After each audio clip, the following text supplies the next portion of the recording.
part of my consciousness. So I started playing with telekinesis Wow. at the age of 5. And unfortunately, one day my grandmother walked in the middle of me teleporting, toys from one part of the room to the next, Yeah. practicing or, using telekinesis. And she thought I was Damien, the devil's son. So she Wow. called, no, it was crazy. I was kind of like shocked that she came in and started saying, "What are you doing? What are you doing?" Yeah. Calling the local priest to come throw holy water on me. She had no clue. She was unaware. She thought you were just possessed by the devil. Absolutely, yes. Essentially. Yeah. Totally religious person. Right. Catholic. Okay.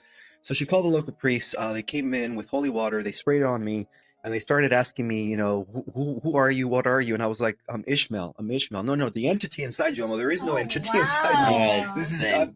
I'm just a kid. What are you guys doing? Questioning me about who I am. So it was very tough. Even recalling situations where I was interacting with my cousins. I was always spacey because I was always a visionary. I was always having visions of the future. And so my whole family thought it was weird. Right. Yeah. Do you have access to your past life memories? Then I didn't. But after I shut down my abilities due to the religious indoctrination and my family causing me to suppress my abilities, I later awoken again during my early 20s. And then that's when I started accessing past life memories as to who I was. I was tapping into what most would call the Akashic records. Yeah. Right. That's awesome. Thank you. So you are the fantastic author behind Our Cosmic Origin. I'll show it to the cameras. How did this book come about? You told me earlier that it took you 10 years to write. Oh, yeah. The reason being is because I was being guided. The whole time I felt like my higher self, I call it my galactic self.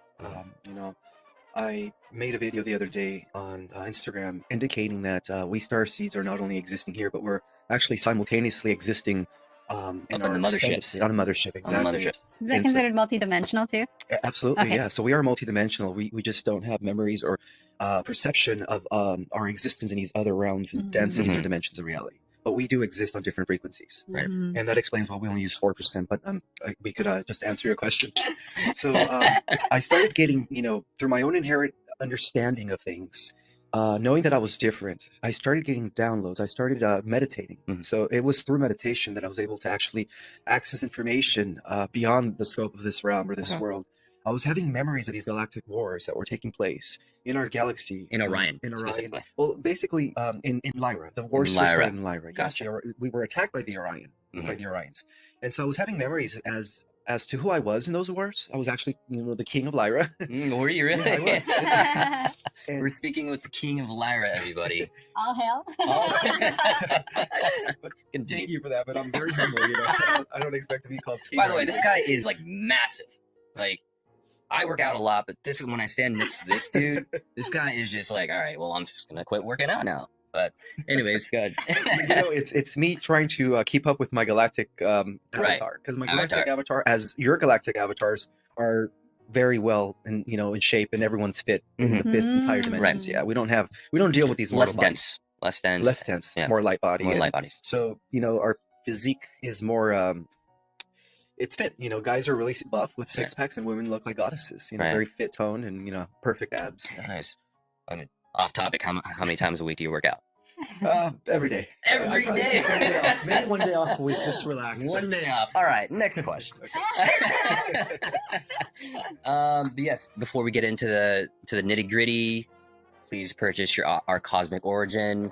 I'm about 3/4 of the way through. It's a great book, and thank you again for this information, this knowledge.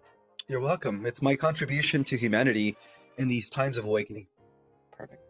So let's go ahead and jump in. Can you tell us about the 7 super universes? Sure, Helen. The 7 super universes are considered eventuated realities. They don't have a beginning or end, like the experimental local verses that exist within the lower spheres of reality. So in the beginning, there was just one singular consciousness that existed in the form of what we call a always existing realm, infinite state of eternity, in which many have called the motherverse. Scientists call it the metaverse, cutting-edge science through quantum physics and superstring theory and those avenues of study. But in terms of the esoteric and metaphysical studies, It is known as the Central Universe. The Grand Central the Universe. Grand Central Universe, yes. Gotcha. And when you say metaverse, not to be confused with Facebook's metaverse. Two different things. Yeah. Do you think, this is just a question here, do you think the people behind Facebook are aware of this and are trying to spin the metaverse in such a way that works for their narrative? Absolutely. They are. Yes, it's part of the inversion Right. of the original organic truth. Right. Wow. When I first heard of the metaverse, just instantly just cringed when Facebook came out with it. I just did not feel good about it. And many of us didn't. Right. You mentioned that there are 7 super universes. What is, and you mentioned this in your book, what is the significance of the number 7? Why 7? Okay, so going back to the original state of infinity, which was one singular consciousness, Right. that consciousness, which existed in the middle of the void of all darkness, one day got bored and decided to explore more of itself. And so, and also to understand is that that's the state of existence that scientists would call base reality, Mhm. where it's not simulation, it's something that has always existed. Pure consciousness, in other words. Right. In terms of light, it is the light before going through the glass, creating the different Refracts the colors, 7 different exactly. colors. That's why it's 7. X7. So Mm. exactly. So that's how the 7 seven colors of the super universes came rainbow. about. Gotcha. It was that singular source consciousness first dividing itself into 7 aspects of itself, Right. each one with its own color, its own vibration, its own characteristics. But yet, at the same time, due to the holographic concept of reality, each one also containing the whole of the motherverse within Mhm. each aspect Mhm. of the 7. So each containing the whole, the sum of its parts containing the whole. Absolutely. Was that the result of the separation? Yes. That was the initial separation, That was the or the initial- Big Bang as mainstream The- science knows it. Understand. Yeah, the initial cosmic immaculate conception. Right. Mm. Right. That's the true meaning of the immaculate conception. And why is our universe the only universe that has yet to ascend back to its original source? Very good question, Helen. And many people have asked me that question. It turns out that our local universe in which we belong to is the end result that will complete the organization of the super universe of Orbenton. So, as mentioned, there are 7 super universes in which this metaverse or this central universe first divides into. Mhm. Our local universe belongs to the 7th segment, known as Orbenton. Orventon.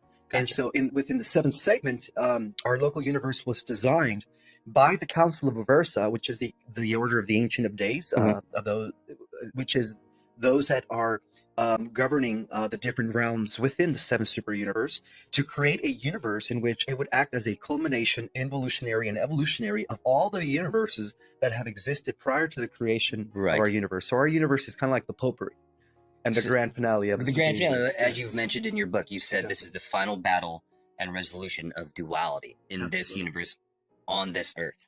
Yes. So what does that mean to be incarnated on earth at this time?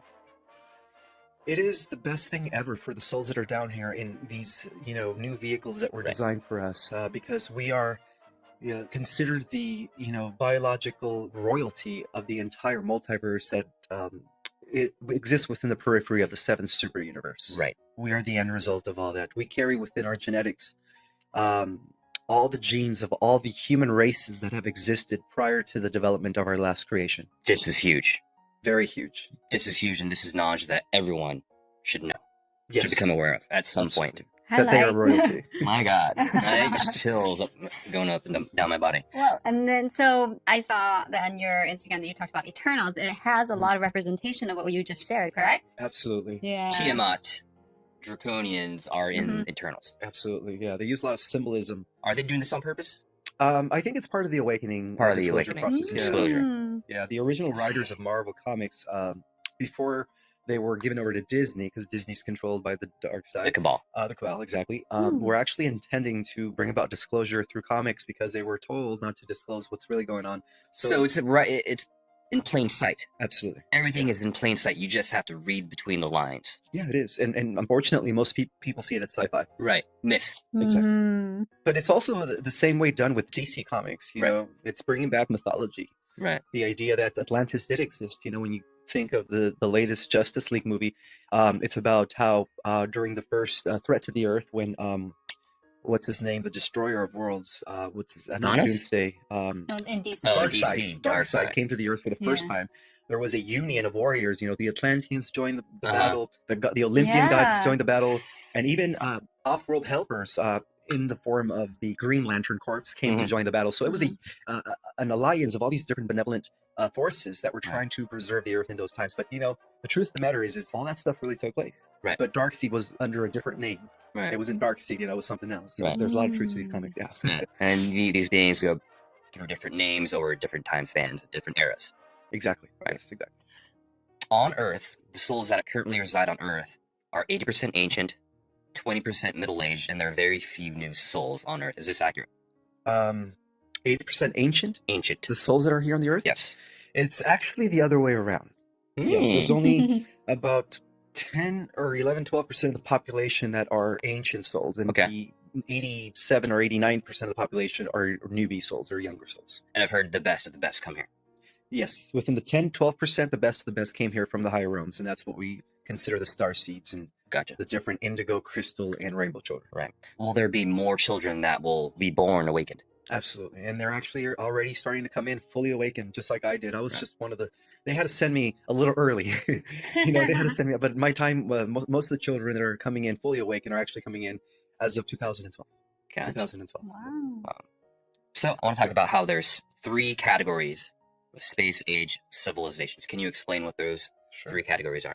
Yeah, according to the Cardiff scale of extraterrestrial civilizations, all civilizations that exist within the space age community fall under 3 categories. But technically, there's actually 5. But let me go over with the first 3. So the first one is known as an interplanetary society or civilization, which is a civilization that is in the beginning stage of space travel. They no longer use fossil fuels. They no longer use plants. They no longer use, carbon-based petrochemical substances like we do when we launch, rocket ships, which Right. fail most of the time. Most of the time. Yeah, they use a 0 point field. They use planetary power, and that's what allows them to soar off not only into our local vicinity within our star system, but also within other star systems. But they only have access to a few star systems. Right. So those are considered a planetary society. The next level of that would be considered a stellar civilization. Now, stellar civilization is known to be a few thousand years of a planetary society. At that point, they have already mastered interdimensional physics, 0 point energy, and are able to manipulate wormholes and stargates due through their interdimensional understanding of physics. Interesting. And they're able to now have access to an entire galaxy. So that's what you call a stellar civilization. Gotcha. The next level up is known as a galactic civilization. Now, a galactic civilization is hundreds and hundreds of thousands of years of a planetary civilization, a few million years of a level 0 civilization, which is primitive, kind of like where we're at, but we're We're in at a transition. 0.5. No, we're right? actually at a 0.9. Oh, God. Yeah, we're getting Almost ready. there. Yeah, almost there, Helen. We're actually in the midst of a transition between a 0 point level of society to a type 1. Oh, jeez. And it's going to happen within our lifetimes, actually within the next few We years. were type what? 2, 3 before? During the times of Atlantis, we were actually a type 2. Type 2. Yes. Gotcha. We've regressed. We've regressed, unfortunately, to the infiltration that took place by the Draco or the negative aliens during the times of Atlantis. So a type 3 is millions of years ahead of a type 0. It's hundreds of thousands of years ahead of a type 1, and a few thousand years ahead of a type 2. And what makes a type 3 different is that not only are they able to harness star power from as many suns as they want, but they're actually able to harness the entire power of an entire galaxy by tapping into the galactic core. Wow. Yeah, at that point, you consider yourself immortal. They use about Wow. 48 strands of DNA. 48. 48 strands, yeah. Interesting. Yeah, we're only using 2 strands here. 2 strands. 2 strands. Like you said, we're operating at 10% capacity. Not even that. Not 4%. even that. My 4%, God. according to research, yeah. My God. On the topic of DNA, Yeah, Sure. when you become more light beings, we've talked about like you become the DNA becomes more crystallized, Absolutely. Crystalline base? crystalline based. Hmm. Do you know if like it goes from carbon to silicone or like It does. it's Oh, carbon you're to right. silicone? Yeah. Yeah. It does. So as we become part of a type 1 civilization, we are actually going to be using both carbon and silicon base, and our bodies are going to be upgraded. Mm. Instead of living for 100 years, we're actually going to have a lifespan of a few hundred years. 300. And that's the actual lifespan of civilizations that exist within a type 1 interplanetary culture. Mm. Yeah, and then in comparison, a Type 2 interplanetary culture, they have inhabitants that live up to a couple thousand years to 3,000 years, Right. because they're using. But the Syrians also Well, the live up Syrians to... they're a Type 3. Type 3. They're galactic. Yeah, Galactic, those are the overseers and pretty much the grand directors of the forces of light here within our galaxy. Mhm. Yeah, they're at the head of the Federation, and all the light stations. Gotcha. Our records have been edited and condensed to show one wavelength, one spectrum of reality. Why has this been done?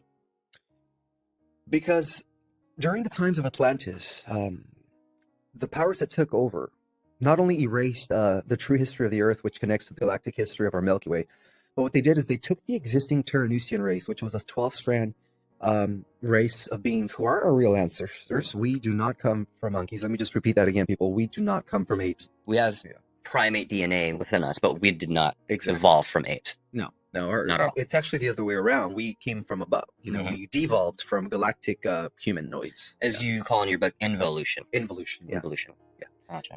So we've been part of this process of involution, which is the actual descent of spirit into matter through the lowering of frequency and vibration.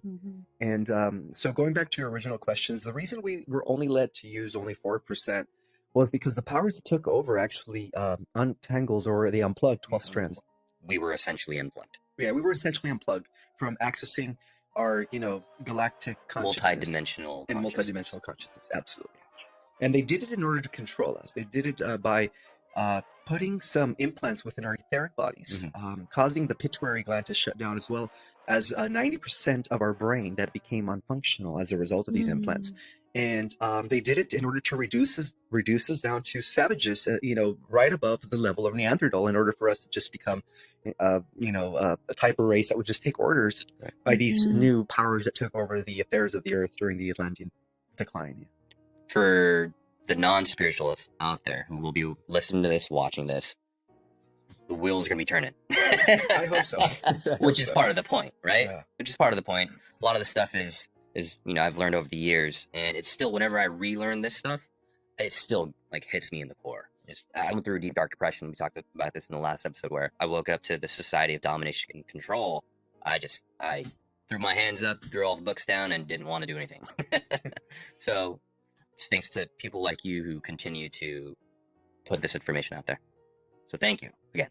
Well, like I said, I feel like I'm being an instrument. I'm being used by Higher something forces. greater than myself. So, all the thanks goes to Creator Source. Because Creator Source is the one that has been guiding me throughout the, my research and my downloads. And this is a divine meeting right now. Very divine, yeah. Very divine.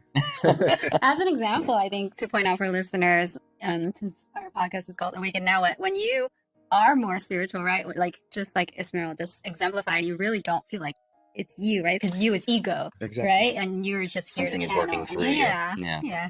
Yeah, you give like all that. credit to the collective, the greater, the greater, what I call infinite intelligence. Yeah. Base reality. Base reality, Yeah. as you say. So, because we were unplugged, is that why we are only able to perceive 4% of the universe? Yes, that's a perfect mathematical correlation. We're only using 4% of our full genetic material. Therefore, we're only using 4% of our full mental capacity. And as a result of that, about 96% of our reality has been missing. And this is where scientists put some names and label it, calling it dark matter. Dark matter. Can you explain what dark matter actually Yeah. is? Absolutely. So basically, when astronomers observe the sky and they see all those galaxies, they're only perceiving the 4%. Those galaxies exist within the 4%.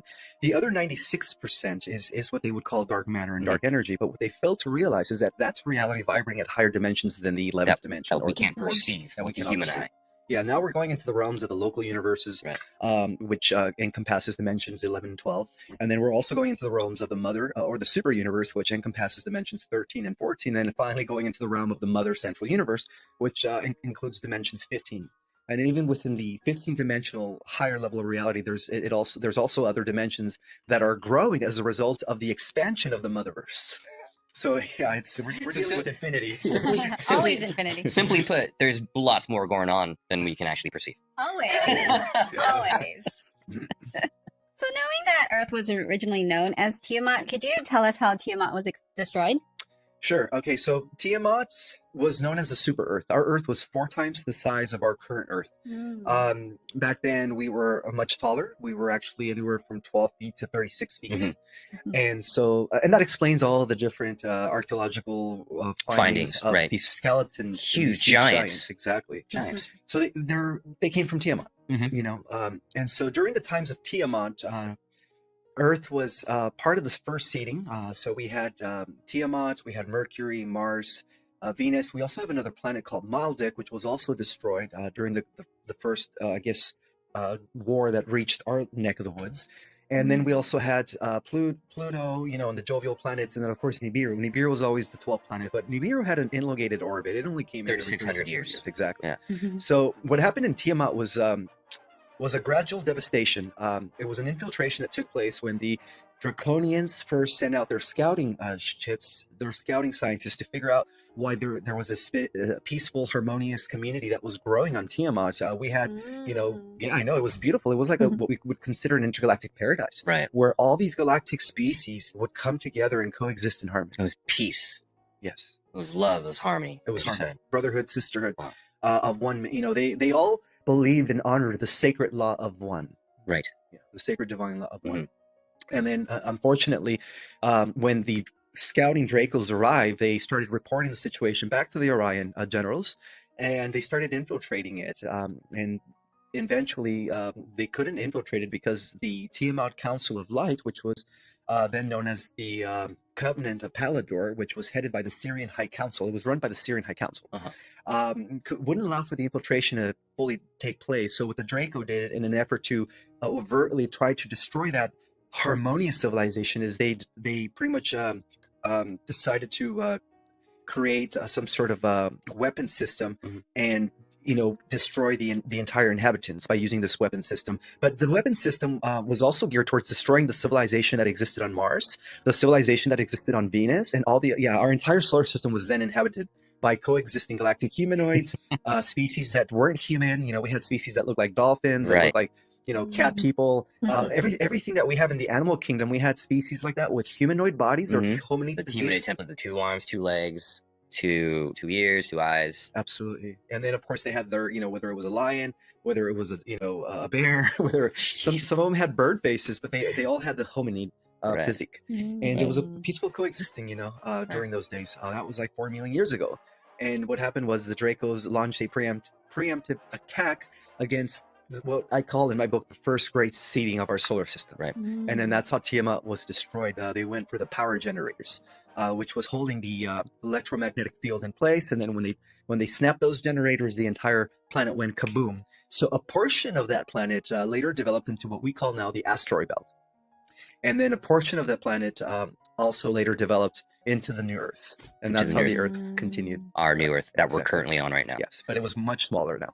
Much smaller. Yeah. A third of the size, you would say, maybe. A little less than a third of the size. Gotcha. Yeah, because about 3/4 of Tiamat became the asteroid belt. So about a third of the size. Right? Gotcha. Wow. How many times would you say Earth was recolonized? Many times. We're actually part of the 5th seeding. 5th seeding. Yeah. That happened after the destruction of Atlantis. Gotcha. Atlantis was known as the 4th seeding. Lemuria was the 3rd.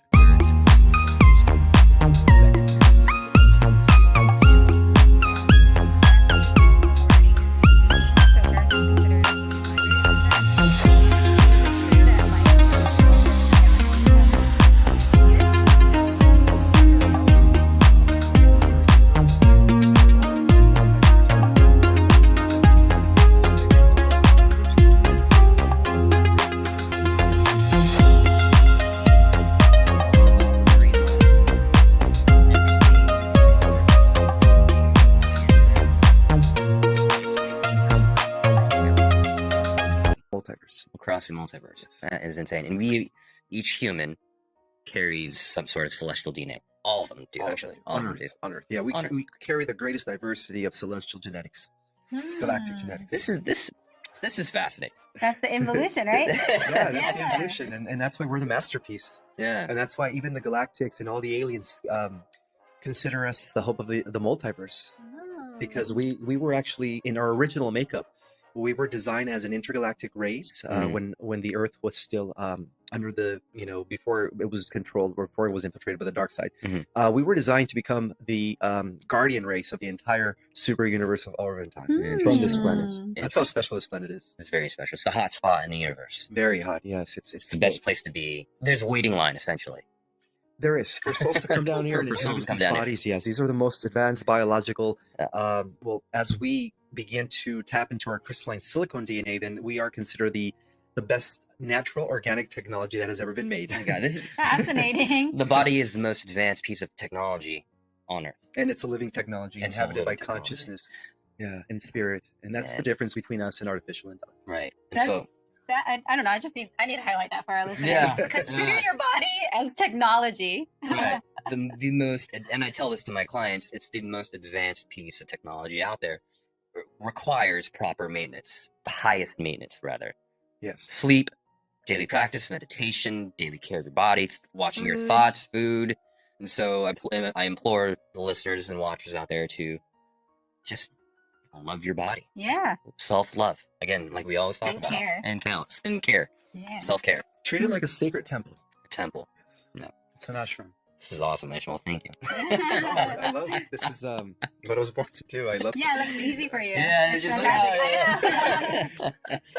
And to me, it's more about bringing this information to a wider our audience, because really what we're dealing Which with is our here goal as well. is we want to create this critical mass effect where once enough people become awakened and aware of the truth of the higher picture of the cosmos, I think that's when we're going to be in the initial stage of the age of Aquarius, living Right. a new heaven on earth, or entering the golden age. Right, because apparently we're at the end of the 26,000 year cycle and we're starting another one. Yes, we are. Age of This Aquarius. year or That ended According to my research, and I even say it in my book, by no later than 2024, Earth will be reinstated back to the galactic community okay. under a full, under the councils of light, where there is going to be no more evil. Mm. So we're heading there soon. Yes, that's 2 years away. That's why things feel like they're hitting the shit right now. Yeah, things are accelerating. Things are accelerating. Yeah. Things are accelerating. You just kind of take notice of all the societal issues and planetary issues going on currently. It's insane. It's crazy. Our Earth has been quarantined since the Draconians took over. Mm-hmm. I heard that the quarantine was taken down in 2015. Is that correct? Yes, actually. Yes, it was actually quarantined, not because okay, so let me go back. When the Draconians infiltrated us through the Atlantean times and destroyed Atlantis, the cosmic current that used to hold Earth and connected Earth through the 15-dimensional stargates, allowing Earth to exist in a multi-dimensional reality, became shut. Mhm. So Earth was reduced to just one wavelength of reality at Right. that point. And the Federation, or the good guys, had to actually intervene because they had already won the war in the galaxy, and in order to prevent this newfound tyranny here on this Earth after Atlantis from spreading across the galaxy again, they had to quarantine. So the quarantine took place by the forces of light in order to keep the dark or the fallen ones here trapped in our solar system, so that when the time was right, which is now at the end of the cycle, they would be zapped by the solar flare, or this event that's going to The destroy Great Solar Flash. the Great Solar Flash, yeah, and be destroyed. And that event would usher in a whole new era, in not only for the Earth but for the entire galaxy. So Of everyone's peace, love, and light. peace and light. Everyone's Yeah. in for a huge spiritual evolution. Absolutely, yes, and yes, to answer your question, the quarantine was lifted in 2015 2015. by the Syrian High Council, who is at the head of the Galactic Federation. Now, we keep mentioning the Draconians. Can you explain to the listeners out there who have never heard of the Draconians before? Can you explain who they are? Yeah, the Draconians is a hostile reptilian race. Let me just point out that in the multiverse, there's benevolent reptilians that are not hostile, and then there's regressive or malevolent reptilians that are very hostile. So the Draconians was a label given to those that are hostile. They originated in the solar system of Alpha Draconis, which is in Lower Orion. And from there, they were able to repopulate neighboring solar systems like Sigma Draconis, as well as Zeta Reticula 1 and 2, which is known as the Rambola system. And then from there, they created what became known as the Draconian Empire once they had a few systems in place. They also recruited lower biological entities such as the insectoids and Greys. the Zetas and the Greys, Yeah, in order to work with them as their soldiers. Right. So they're pawns. they're pawns, exactly. And then gradually they started expanding into the lower belt of Orion. And then the whole goal was to bring the Draconian Empire to the entire Orion constellation or region, and then eventually bring it to the entire galaxy. But they were blocked by the Federation and the Lyrans and the humanoid, the galactic humanoids, as I call it in my book, who actually had a different philosophy and a different agenda to theirs. Yeah, so that's how the Galactic Wars began. So these beings, the Draconians, are hostile. They're ruthless. Very ruthless, yes. They're actually the children of Lucifer.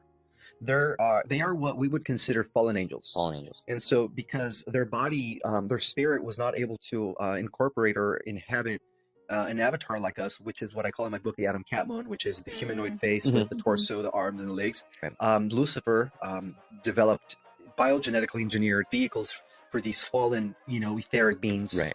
from the higher dimensions to embody in order for them to continue the, Luciferian agenda, which is pretty much the domination and control of all existence in a dictatorship. Dictatorship. Yeah.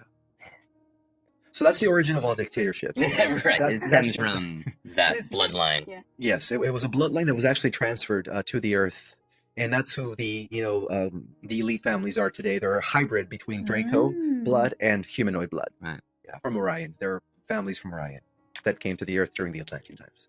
What is the current state of Orion?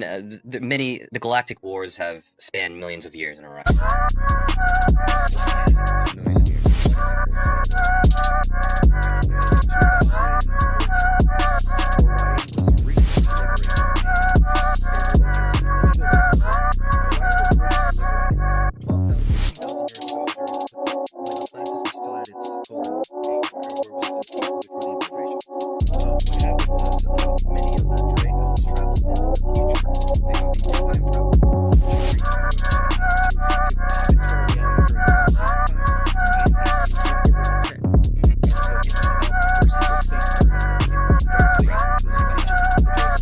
From the past into the future to create this, negative alliance.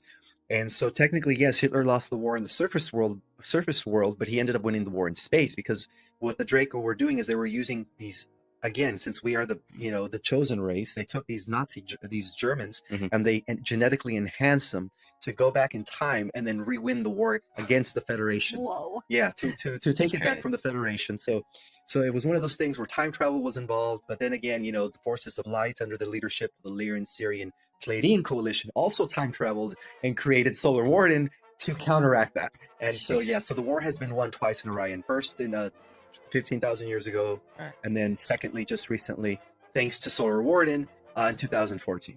So that's when they were the super soldiers that were serving in these 20-year and back programs, were sent back to the Earth in 2014 after winning the war. Fascinating stuff. Fascinating stuff. There are a couple, what do you call them? Power players? Yeah, that you mentioned there, and just in case our listeners don't know, can you talk about the Syrians, the Palladians, the Greys? Sure, yes. So the Coalition of Lights in our galaxy is headed by the Syrian High Council. The Syrians are the highest evolved humanoids, which would be considered Type 3 in galactic civilization, capable of harnessing the entire planet, the entire power of an entire galaxy.